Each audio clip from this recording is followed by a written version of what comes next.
Hello दोस्तों, welcome to my YouTube channel. जैसे कि देख सकते हो गाइस, मैंने एक नया चैनल क्रिएट किया हूं जो कार्टून हिस्टोरिकल वीडियो में इस चैनल पर अपलोड करने वाला हूं। वीडियो को अच्छा लगे तो हमारे चैनल को जरूर सब्सक्राइब कर दीजिएगा। गांव की जहाँ के मर्द महिलाओं को हमेशा नीचा दिखाने की कोशिश में रहते। अरे अभी तक खाना नहीं आया। क्या मुझे एक और शादी करने की जरूरत है? नहीं जी नहीं, ऐसा मत करना, वरना मैं कहाँ जाऊंगी। खाना लेकर मैं अभी आई जी। गांव की पंचायत में भी फैसले हमेशा औरतों के खिलाफ ही रहते। मैं जो फैसला सुनाता हूँ वो भगवान की आज्ञा होती है। इस लड़के ने अपने मन से शादी करके अच्छा नहीं किया। लड़के को घर भेज दो और इसकी शादी इसकी जाति की किसी लड़के से करवा दो। लेकिन ये लड़की, इसे तो गांव के बाहर निकाल दो। नहीं नहीं जमींदार साहब, ये क्या बोल रहे हैं? ऐसा नहीं हो सकता। मेरी बेटी मासूम है, इसे अच्छे बुरे की समझ नहीं है। अरे कहाँ जाएगी ये बेचारी? कहाँ जाएगी? इतनी चिंता है तो पूरे परिवार का गांव निकाला कर देते हैं। बेचारे पूरे बसे बसाए परिवार को गांव छोड़ना पड़ता है। चाहे जो हो, अगर बेटियों को कंट्रोल नहीं कर सकते तो गांव में रहने का कोई मतलब नहीं है। यहाँ औरतों को दब कर रहना होगा। कोई भी अपने हिसाब से कुछ नहीं कर सकता, सब ईश्वर की मर्जी से ही होगा। तभी गांव का एक आदमी दौड़ा दौड़ा आता है। सरपंच साहब, जमींदार साहब, वो कालिया है ना, उसकी बेटी पढ़ने के लिए शहर जा रही है। अच्छा, ये कब हो गया? और कालिया की हिम्मत कैसे हो गई ऐसा करने की? लेकर आओ उसे और उसकी बेटी को। बस फिर क्या था, हाजिर हो जाते हैं कालिया और उसकी बेटी सरपंच के सामने। और कालिया, ये क्या सुनने में आ रहा है?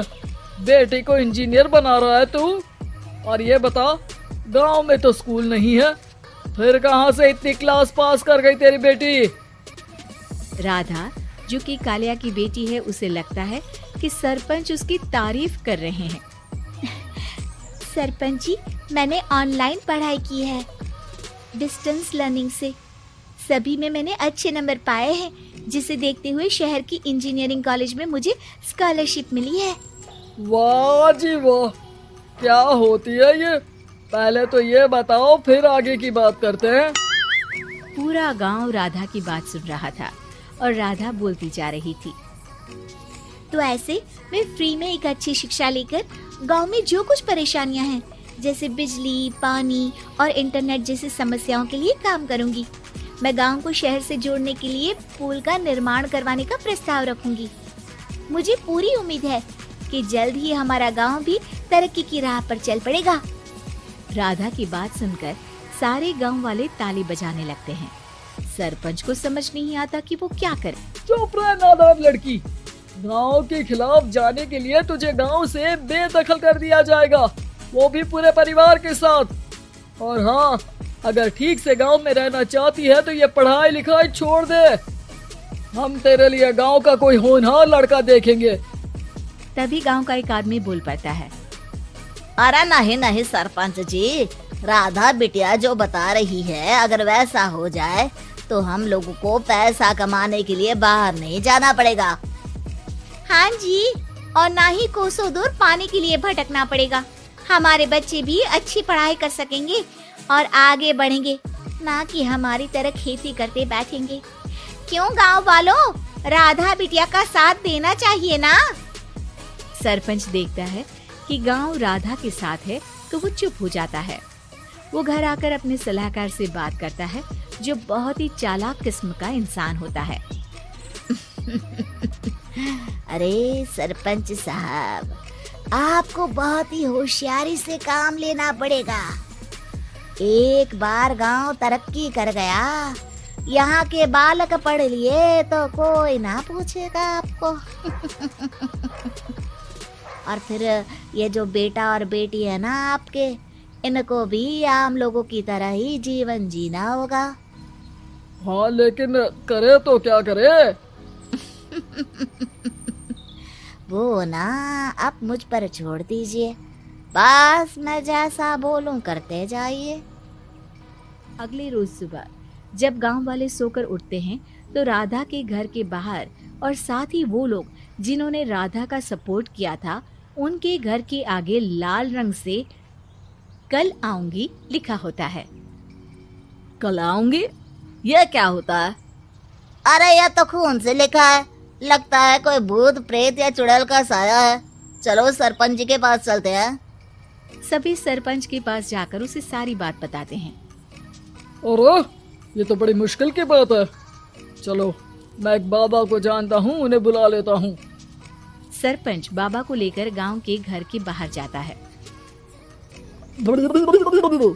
ओहो, तो ये वो चुड़ैल है जो उन लोगों को निशाना बनाते हैं जो गांव को बदलने का सपना देखते हैं। वो गांव को ऐसे ही संपन्न देखना चाहती है।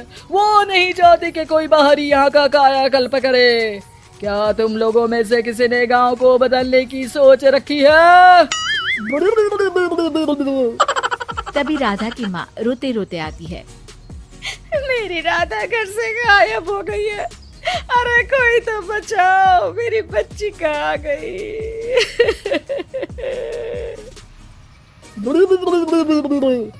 ले गई वो चुड़ैल, तेरी बच्ची को ले गई। अब वो उसे श्रापित करके छोड़ेगी, उस पर चुड़ैल का साया हो जाएगा।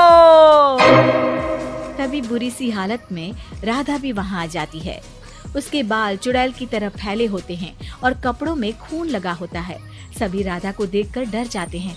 माँ, पता नहीं मुझे कौन उठा कर ले गया था। अरे दूर हो जा चुड़ैल, अब हम लोग इस गांव में नहीं रुकेंगे। अरे कैसी बातें कर रहे हैं आप? कल तो आप मेरे भरोसे गांव का हुलिया बदलने, अपने बच्चों को पढ़ाने और तरक्की उन्नति की बात कर रहे थे, तो आज क्या हो गया आपको? ये फिर तुम लोगों को बहकाएगी। ये चुड़ैल गांव में आ चुकी है, ऐसे ही ये तुम्हारे घर के बच्चों को भी ले जाएगी। गांव वाले राधा को गांव से बाहर निकाल देते हैं। उसके माँ बाप रोते रहते हैं लेकिन गांव वाले नहीं मानते। मैं भी अपनी बहन के साथ गांव के बाहर रहूंगा, लेकिन वो पढ़ाई नहीं छोड़ेगी। वहीं सरपंच के घर पर सलाहकार कहता है। देखा, सांप भी मर गया और लाठी भी नहीं टूटी। लेकिन अगले ही दिन सरपंच के घर के बाहर भी वही शब्द लिखे होते हैं और फिर सरपंच की बीवी कहती है, हमारी बेटी को किसी ने अगवा कर लिया है। तभी राधा का भाई वहाँ आ जाता है। अरे गांव वालों, मैंने सरपंच जी की बेटी को देखा था। वो चुड़ैल उसे उठाकर ले जा रही थी। अरे क्या मजाक कर रहे हो? नहीं नहीं सरपंच जी, आप नहीं जानते। वो चुड़ैल अब आपकी बेटी में आ जाएगी, जैसे राधा के अंदर आ गई थी।